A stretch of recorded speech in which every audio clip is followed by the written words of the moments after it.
یہ سورۃ القدر ہے، یہ ہے در حقیقت نزول قرآن کا جو وقت ہے جو معین کیا اللہ تعالیٰ نے، کب یہ قرآن اس کا آغاز ہوا نزول کا، یا پورا قرآن جو ہے لوح محفوظ سے سماع دنیا تک اتار دیا گیا۔ اور سورۃ البینہ کا مقصد، سورہ کا مرکزی مضمون کیا ہے کہ مقصد رسالت کیا ہے، اللہ نے رسول کیوں بھیجے؟ لم یکن الذین کفروا من اہل الکتاب والمشرکین منفکین حتی تأتیہم البینہ رسول من اللہ یتلو صحفا مطہرۃ فیہا کتب طیبہ۔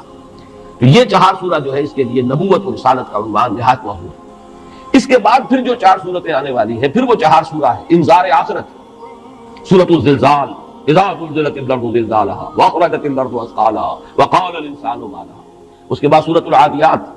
پھر سورۃ القارعہ، القارعہ ما القارعہ وما ادراک ما القارعہ۔ اس کے بعد سورۃ التکاثر، الہاکم التکاثر حتی زرتم المقابر کلا سوف تعلمون ثم کلا سوف تعلمون۔ یہ گویا کہ انذار آخرت پر 4 سورتیں مشتمل ہیں۔ تو ان 4 سوروں میں اول و آخر مضمون یکساں ہو گیا، وہ بھی آخرت سے متعلق، سورۃ التکویر، سورۃ الانفطار، سورۃ الانشقاق اور سورۃ التطفیف،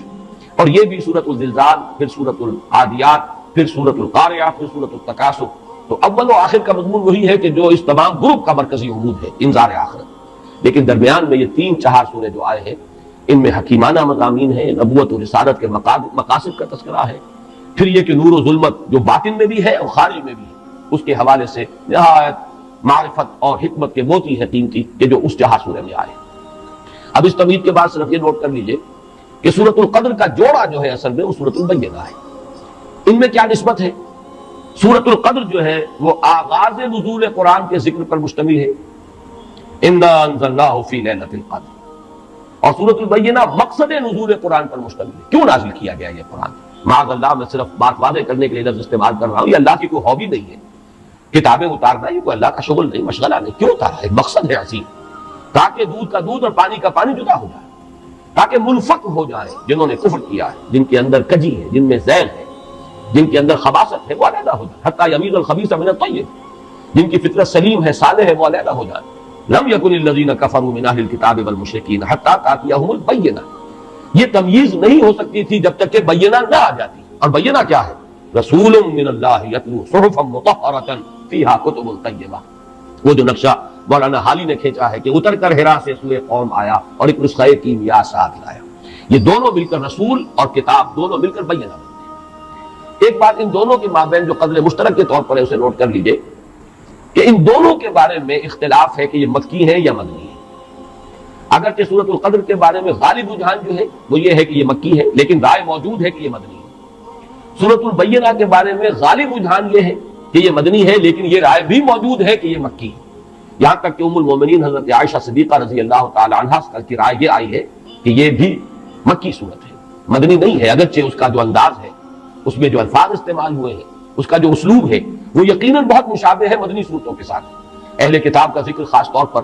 یہ جو ہے زیادہ جلی انداز میں جو آیا ہے وہ تو مدنی صورتوں میں آیا ہے، لیکن یہ کہ یہ رائے موجود ہے، اور سب سے بڑھ کر میرے نزدیک اہمیت کی حامل بات یہ ہے کہ ام المومنین حضرت عائشہ صدیقہ رضی اللہ تعالی عنہ کی رائے بھی ہے۔ لیکن ان دونوں میں قدر مشترک کے طور پر صرف اس وقت ذکر کر رہا تھا کہ یہ بات بھی ہے کہ دونوں میں اختلاف ہے، دونوں کے بارے میں کہ آیا یہ مکی صورتیں ہیں دونوں یا مدنی صورتیں ہیں۔ میرے نزدیک جو چیز راجح ہے، کیونکہ یہ دونوں اقوال موجود ہیں سلف میں، تو اب ہمارے لیے صرف ترجیح کا مسئلہ ہے کہ ہم کس کو راجح سمجھتے ہیں، کس کو مرجوح سمجھتے ہیں۔ میرے نزدیک راجح یہی ہے کہ یہ دونوں صورتیں مکی ہیں، اور میں مولانا امین حسن اصلاحی صاحب کی اس بات سے متفق ہوں کہ قرآن حکیم میں جو یہ مکی اور مدنی صورتوں کا معاملہ آیا یہ 7 گروپوں کی شکل میں، ہر گروپ میں آغاز میں 1 یا 1 سے زائد صورت مکی ہوگی، اختتام 1 یا 1 سے زائد مدنی پر ہوگا۔ پہلی صورت سورہ فاتحہ مکی اور 4 صورتیں نہایت طویل، بقرہ اور آل عمران اور نساء اور مائدہ یہ مدنی۔ اس کے بعد 2 صورتیں مکی 2 مدنی، انعام اعراف یہ مکی، انفال اور توبہ یہ مدنی۔ اس کے بعد 14 صورتیں سورہ یونس سے لے کر سورہ مومنون تک یہ مکی ہیں، اور 1 صورت تنہا سورہ نور یہ مدنی ہے۔ پھر 8 صورتیں آتی ہیں کہ جو مکی ہیں، پھر 1 صورت آتی ہے اور وہ مدنی ہے، وہ سورہ احزاب ہے۔ اس طریقے سے مکی اور مدنی صورتوں کے 6 گروپ تو ہم پڑھ چکے ہیں، اس لیے کہ وہ تو سورہ تحریم پر 6واں گروپ ختم ہو چکا تھا۔ اب یہ 7واں گروپ ہے، اور اگر یہ اصول صحیح ہے جو مجھے صحیح معلوم ہوتا ہے، اگرچہ یقینی طور پر تو بات نہیں کی جا سکتی، حتمی انداز میں نہیں کہا جا سکتا، لیکن میں اپنے اتفاق رائے کا اظہار کر رہا ہوں کہ مولانا امین حسن اصلاحی صاحب کی اس رائے سے مجھے اتفاق ہے کہ یہ 7واں گروپ بھی اسی طرح ہے کہ اس کی اکثر و بیشتر صورتیں مکی آخر میں صرف مدنی آئیں گی، درمیان میں نہیں ہو سکتا معاملہ، ورنہ تو پھر یہ کہ گروپوں کی وہ ترتیب جو ہے وہ ڈسٹرب ہو جائے گی، پھر وہ 7 گروپ نہیں رہیں گے، 8 بن جائیں گے یا 9 بن جائیں گے، جو بھی شکل اس کی ہو۔ اس اعتبار سے، اور مجھے نہ صرف اس اصول کے اعتبار سے بلکہ ویسے بھی جو قرائن محسوس ہوتے ہیں وہ یہی ہے کہ یہ صورت مکی ہے۔ آخر میں جا کر میرا مولانا امین حسن اصلاحی صاحب سے ایک اختلاف ہے، لیکن جب وہاں ہم پہنچیں گے کہ آخری مدنی صورتیں کون کون سی ہیں،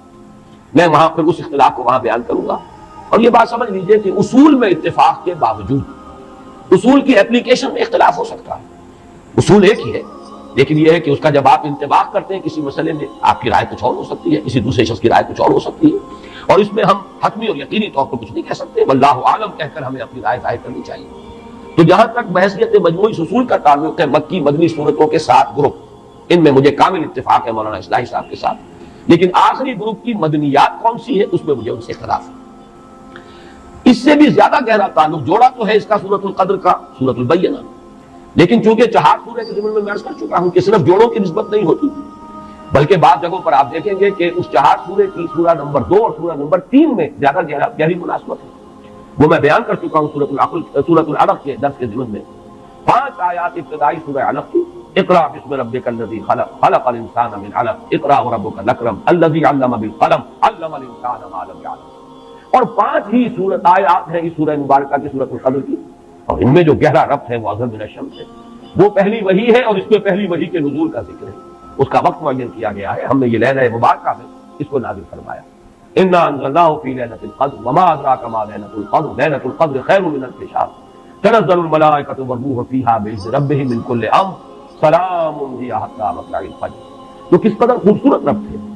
سورہ علق کی 5 آیات ابتدائی، اور یہ سورہ مبارکہ کل 5 آیات پر مشتمل، وہ پہلی وحی ہے جو نازل ہوئی، اور یہ پہلی وحی کے نزول کا وقت ہے جس کا تعین ہو رہا ہے سورۃ القدر میں۔ ایک میں اس سے پہلے بھی عرض کر چکا ہوں، جیسے سورۃ التین اور سورہ بلد کے درمیان، حالانکہ سورہ بلد جو ہے وہ تو 4 سورہ دعوت و حکمت سے متعلق ہے، اس کی آخری صورت ہے 4تھی صورت، اور سورۃ التین جو ہے وہ 4 سورہ نبوت و رسالت کی پہلی صورت ہے، لیکن ان کے مابین بڑا گہرا ربط ہے۔ جو قسمیں ہیں، لا اقسم بہذا البلد وانت حل بہذا البلد ووالد وما ولد لقد خلقنا الانسان فی کبد وتین والزیتون وطور سینین وہذا البلد الامین لقد خلقنا الانسان فی احسن تقویم۔ تو معنوی اعتبار سے بہت مشابہت اور مناسبت اور بہت گہرا ربط جو ہے سورہ بلد اور سورۃ التین کے مابین۔ بالکل اسی طرح یہاں نوٹ کر لیجئے کہ ایک ربط ثالث جو ہے اس سورۃ القدر کا، ایک ربط تو ہے جوڑے ہونے کی نسبت سے سورہ بینہ کے ساتھ، ایک ربط ہے 4 سورہ کے اعتبار سے سورۃ العلق کی ابتدائی 5 آیات کے ساتھ۔ یہ ربط ثالث ہے، یہ 3rd ڈائمنشن ہے اس کے مضامین کے ربط کا، اور وہ آپ نے نوٹ کر لیا ہوگا۔ میں نے ابتدا میں تلاوت جو کی ہے سورۃ القدر کی، اس کے ساتھ ہی متصلاً تلاوت کی ہے سورہ دخان کی ابتدائی 6 آیات۔ مضامین کے اعتبار سے ان میں جس قدر مشابہت ہے، یہاں لیلۃ القدر کا لفظ آیا، وہاں لیلہ مبارکہ کا لفظ آیا، انا انزلناہ فی لیلۃ مبارکہ، یہاں انا انزلناہ فی لیلۃ القدر۔ یہاں یہ فرمایا گیا من کل امر تنزل الملائکۃ والروح فیہا بإذن ربہم من کل امر، وہاں فرمایا فیہا یفرق کل امر حکیم امرا من عندنا انا کنا مرسلین۔ تو مضامین کے اعتبار سے، اور وہ جو اصول میں نے بارہا بیان کیا ہے کہ اہم مضامین قرآن حکیم میں کم سے کم 2 جگہ ضرور آئیں گے بڑی گہری مشابہت کے ساتھ، تو یہ مضمون جو ہے وہ لیلہ مبارکہ، وہ لیلۃ القدر جو ہے اس کا ذکر، اس کی عظمت کا بیان، یہ قرآن مجید میں ان 2 مقامات پر آ رہا ہے۔ مصحف میں تو بہت فصل ہے، کہاں سورہ دخان 25ویں پارے میں، کہاں یہ آخری پارے میں سورۃ القدر، گویا کہ کافی بعد ہے مصحف کے اعتبار سے، لیکن مضامین کے اعتبار سے نہایت قریبی ربط ہے، بہت گہری مشابہت ہے۔ اب آئیے ان تمہیدی مضامین کے بعد ہم اس سورہ مبارکہ کا لفظ بلفظ مطالعہ شروع کریں۔ انا انزلناہ فی لیلۃ القدر، یا نوٹ کیجئے قرآن حکیم میں اللہ تعالیٰ نے اپنی ذات کے لیے کہیں تو واحد کا صیغہ استعمال کیا، اننی انا اللہ لا الہ الا انا فاعبدنی واقم الصلاۃ لذکری، یہ سب واحد ہے۔ کہیں جمع کا صیغہ آتا ہے، انا انزلناہ فی لیلۃ القدر انا فتحنا لک فتحا مبینا انا نحن نزلنا الذکر وانا لہ لحافظون انا اعطیناک الکوثر۔ تو اس میں ظاہر بات ہے کہ اگرچہ یہ مفرد ہے انی، اور یہ انا جو ہے جمع کا صیغہ ہے، لیکن یہ ازل من الشمس ہے کہ اس میں اللہ تعالیٰ کی ذات میں کوئی تعدد یا تکثر کا کوئی سوال نہیں، معاذ اللہ ثم معاذ اللہ، کوئی کثرت نہیں ہے، وہ تو وحدت مطلقہ ہے، ذات باری تعالیٰ وحدت مطلقہ ہے، جس سے بڑی وحدت اور جس سے گہری وحدت کا ہم تصور بھی نہیں کر سکتے۔ لہذا یہاں پر جمع کا صیغہ اس لیے آیا یہ عربی زبان کا اسلوب ہے کہ جیسے شاہانہ انداز کا کلام ہوتا ہے ہم، یہ ہم جو ہے در حقیقت اپنی عظمت، اپنی تفخیم، اپنی جلالت شان، اپنی علو مرتبہ اس کے اظہار کے لیے انا انزلناہ فی لیلۃ القدر، انزلناہ یہ جو ضمیر مفعولی ہے ہم نے نازل کیا اس کو لیلۃ القدر کو۔ اب یہ عام طور پر اسلوب یہ ہے کہ ضمیر کا استعمال وہاں آنا چاہیے جہاں جس شے کے لیے ضمیر آ رہی ہے اس کا ذکر صراحت کے ساتھ پہلے ہو چکا ہو، عام اسلوب یہی ہے۔ لیکن قرآن حکیم کے اپنے اسالیب ہے، خاص مخصوص اسالیب ہے۔ قرآن مجید جیسے ہم کہا کرتے ہیں کہ فلاں ادیب جو ہے وہ خود صاحب طرز ادیب ہے، اس نے اپنی طرز خود ایجاد کی ہے، یہ طرز خاص ہے ایجاد میری۔ صاحب طرز ادیب جیسے ہوتے ہیں ہمارے ہاں جن کو ہم کہتے ہیں قرار دیتے ہیں، قرآن مجید کے اپنے اسالیب ہے، اپنا طرز بیان ہے، اور اس میں یہ ہے کہ جو شے بالکل اظہر من الشمس ہو اس کے لیے پہلے سے تذکرہ ہونا ضروری نہیں ہے، اس کے لیے ضمیر لے آئیں گے بغیر اس کے کہ پہلے سے صراحت کے ساتھ اس کے لیے کوئی ذکر موجود ہے۔ اس میں در حقیقت اشارہ یہ ہوتا ہے یہ بالکل سامنے کی بات ہے، اس میں ذکر کی ضرورت ہی نہیں، یہ تو جانی پہچانی بات ہے، یہ تو بالکل مشہور اور معروف حقیقت ہے۔ اسی کی دو مثالیں ہیں، مثلا یہ کہ سابقہ سورت جو ہے سورۃ العلق، اس میں کہیں ابو جہل کا نام نہیں آیا، لیکن ظاہر بات ہے کہ جب وہ آیات نازل ہوئی ہے اور جب محمد رسول اللہ صلی اللہ علیہ وسلم نے ان کو پڑھ کر سنایا ہوگا تو شاید ہی کوئی شخص و مکے والا کہ جو نہ پہچان سکا ہو کہ اس کا ذکر ہے۔ ارایت الذی ینہی عبدا اذا صلی، ارایت ان کان علی الہدی او امر بالتقوی، ارایت ان کذب وتولی، الم یعلم بان اللہ یری۔ ظاہر بات ہے اظہر من الشمس سے تو نام لینے کی ضرورت نہیں۔ اسی طریقے سے مثلا اسلوب جو ہے بہت نمایاں ہو کر آیا سورہ واقعہ کے آخری رکوع میں، کلا اذا بلغت الحلقوم فلولا اذا بلغت الحلقوم، تو کیوں نہیں ایسا ہوتا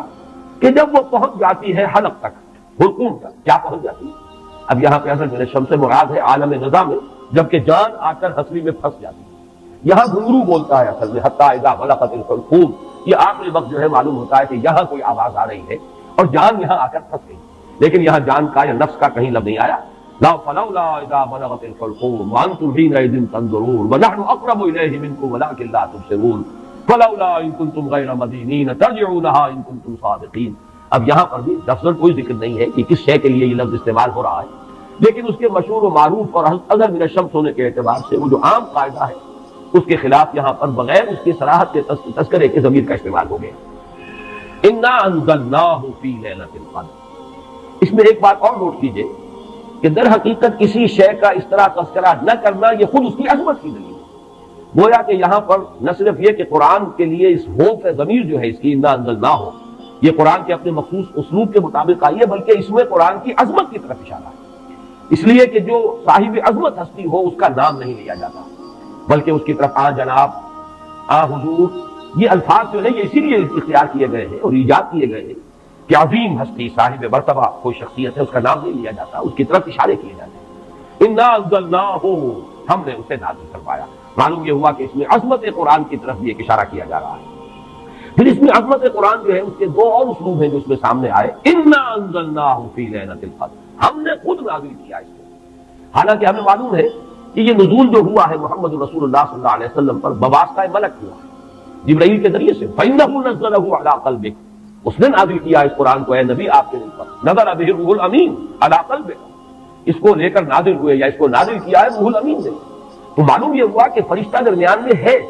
لیکن یہ جیسے کہ کہا گیا انہ لقول رسول کریم ذی قوت عند ذی العرش مکین مطاع ثم امین، یہ سورہ تکویر میں یہ مضمون آ چکا ہے، اور آج کئی مرتبہ اس سورت کا نام ہم نے لیا ہے 4 سوروں کی تعین کے ضمن میں۔ تو یہ سب کچھ کس لیے کہ معین طور پر یہ بات واضح ہو جائے کہ قرآن مجید کی تنزیل محمد رسول اللہ صلی اللہ علیہ وسلم پر بواسطہ ملک ہوئی ہے، لیکن یہاں اس واسطے کو ہٹا کر بات کی جائے انا انزلناہ فی لیلۃ القدر، تاکہ یہ اللہ تعالیٰ کی ذات کے ساتھ اس کی جو نسبت خصوصی ہے